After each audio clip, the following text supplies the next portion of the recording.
Hello dear student, welcome back to Mathsy Educator. Today I am going to explain you our third topic, France become a constitutional monarchy. In the last video we already discussed कि ये जो constitution national assembly ने जो constitution draft किया था वो कैसे बना था कि किंग जो है वो इक्वल वोटिंग की बात से मना कर रहा है, वो रिफ्यूज़ कर रहा है इस बात को। तो जो थर्ड स्टेट्स के पीपल है वो नेशनल असेंबली बनाते हैं, वो पूरा एक कॉन्स्टिट्यूशन प्रिपेयर करते हैं एंड इस कॉन्स्टिट्यूशंस को किंग ने एक्सेप्ट किया है। So now what is the meaning of constitutional monarchy? Constitutional monarchy का एग्जैक्ट मीनिंग क्या होता है? सो यहाँ पे किंग रहेगा, किंग का पावर रहेगा, मतलब किंग के पावर जो है उसको डिवाइड किया जाएगा। पहले क्या होता था कि पूरा का पूरा किंग जो है वो एक रूल करता था, बट यहाँ पे ऐसा नहीं होगा। किंग के पावर को डिफरेंट इंस्टीट्यूशंस में डिवाइड किया जाएगा। सो यहाँ पे पावर का किंग का जो पावर है वो डाइल्यूट हो जाएगा।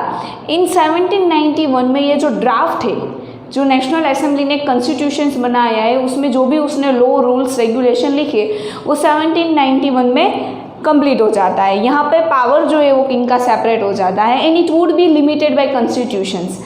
मतलब किंग का पावर जो है वो लिमिट हो जाता है बाय द कॉन्स्टिट्यूशन। पहले क्या होता था कि किंग एक ही पूरा का पूरा रूल करता था, but now this power is being concentrated in one hand person, कि एक पर्सन के हाथ से नहीं, बट ये instead of being concentrated of one person had divided into different institutions like judiciary, executive and legislative. यहाँ पे ये जो तीन इंस्टीट्यूशंस है, हमें पता है कि वो क्या है, जुडिशरी, लेजिस्लेटिव एंड एग्जीक्यूटिव, उसमें इस पावर को डिवाइड किया जाता है। मतलब कॉन्स्टिट्यूशन जो बनाया है वो पूरा ऐसे ही बनाया है कि वो इस तीन इंस्टीट्यूशंस में डिवाइड हो जाए। बट बिफोर कि उन लोगों ने यहाँ पे किस तरह से पावर पूरा डिवाइड किया है, इससे पहले हमें दो टर्म क्लियर कर लेनी है। First one is the active citizen and passive citizen. So what is the active citizen and what is the passive citizen? Remember, active citizen it means कि जो मैन 25 ईयर्स के अप है, it means जिसकी as 25 year से ज़्यादा है। And second thing, पहले generally आप यही समझ लीजिए कि एक्टिव सिटीजन इट मीन्स कि जिसके पास वोटिंग की मतलब जो वोट कर सकता है वो एक्टिव सिटीज़न है, और जो अनेबल है वोटिंग के लिए वो पैसिव सिटीज़न है।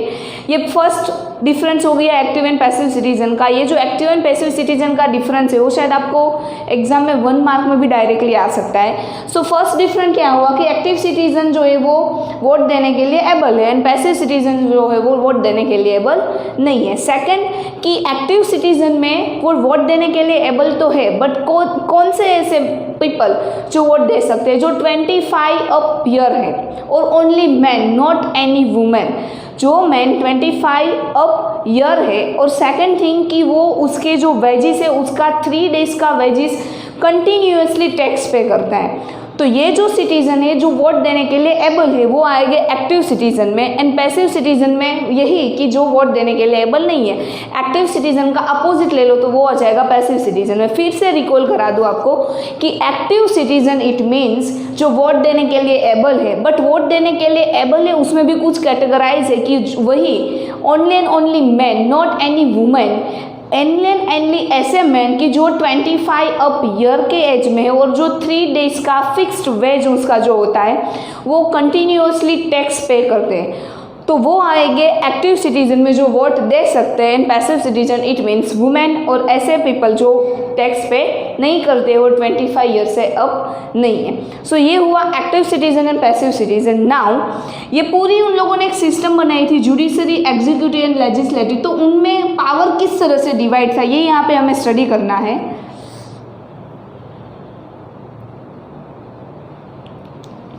सो एक्टिव सिटीजन में आते थे 4 मिलियंस पीपल।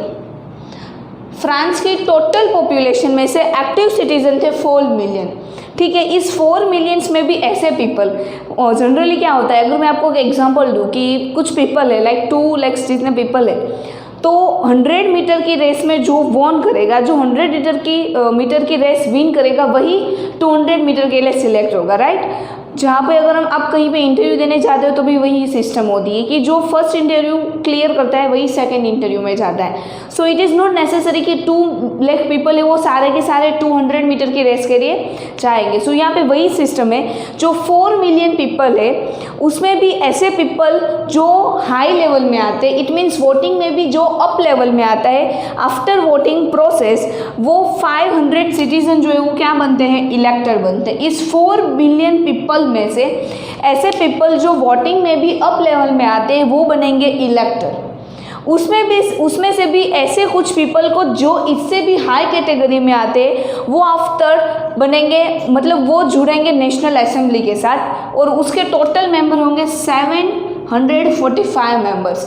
नेशनल असेंबली में टोटल मेंबर कितने होंगे, 745 मेंबर्स। बट यहाँ पे 745 मेंबर्स जो है वो सारे के सारे वर्क नहीं करेंगे, क्योंकि यहाँ पे सारे पीपल एक साथ वर्क, कभी ऐसा हो सकता है कि कोई पीपल वर्क ना कर सके। सो यहाँ पे क्या होगा, अब ये जो नेशनल असेंबली में टोटल 745 मेंबर्स है वो कंट्रोल करेंगे, किसको कंट्रोल करेंगे, किंग को कंट्रोल करेंगे, और उसमें से कुछ पीपल जो है वो मिनिस्टर बनेंगे। हमारे यहाँ पे होता है ना कैबिनेट मिनिस्टर, जो अच्छे मतलब जो सारी पूरी सिस्टम को अच्छे से मेंटेन कर सके। तो यहाँ नेशनल असेंबली में से भी कुछ पीपल जो मिनिस्टर बनेंगे, बट ये मिनिस्टर एंड किंग जो है उन दोनों पे कंट्रोल रहेगा किसका, नेशनल असेंबली का।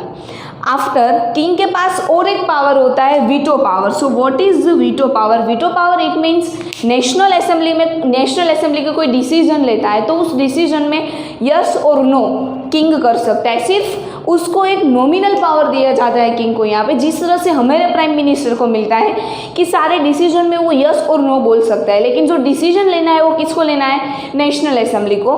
मतलब यहाँ पे किंग को एक नॉमिनल बना दिया है कि उसके सिर्फ हाँ या ना ही लेना है, डिसीजन तो लेना है नेशनल असेंबली को। मतलब किंग को वो लोग ऐसा जताते हैं कि नहीं उसके पास भी पूरा पावर है।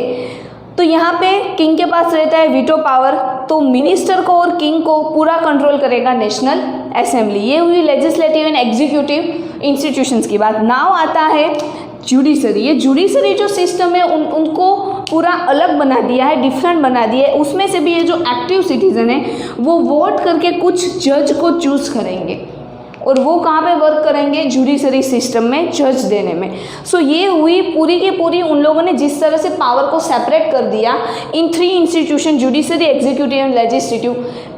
विद इन अ शॉर्ट मैं आपको बता दूं कि एक्टिव सिटीजन में टोटल है 4 मिलियन, उसमें से भी कुछ पीपल बनेंगे इलेक्टर्स। वो नंबर्स ऑफ पीपल होंगे 50,000, उसमें से भी कुछ पीपल नेशनल असेंबली में जाएंगे और वो होंगे 745 मेंबर्स। ये नेशनल असेंबली जो है वो किंग को और मिनिस्टर्स को कंट्रोल करेंगे, और किंग के पास है वीटो पावर जो नेशनल असेंबली को कोई भी डिसीजन को हाँ या ना बोल सकती है। तो ये था पूरा पावर, ये था पूरा मतलब सेपरेशन ऑफ पावर, डाइल्यूट कर दिया है जिस तरह से उन लोगों ने किंग के इस पावर को।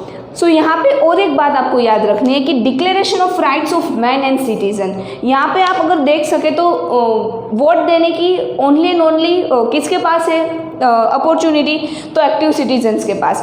तो जो भी राइट्स है वो जनरली मेंस के टूवर्ड्स जाते हैं। एंड सेकेंड वन जो है वो नेचुरल राइट्स। तो नेचुरल राइट्स में कौन कौन से राइट्स आते हैं, लाइक राइट्स ऑफ लाइफ। अगर हमने यहाँ पे बोर्न लिया है तो हमें लाइफ लिव करने का पूरा राइट्स है, तो यहाँ पे ये राइट्स आता है। फिर फ्रीडम ऑफ स्पीच, हम कोई भी लैंग्वेज में बोल सकते हैं। फिर फ्रीडम ऑफ ओपिनियन, हम हमारा ओपिनियन दे सकते हैं। एंड इक्वालिटी बिफोर लॉ, ये सारे जो राइट्स है वो होता है नेचुरल राइट्स में।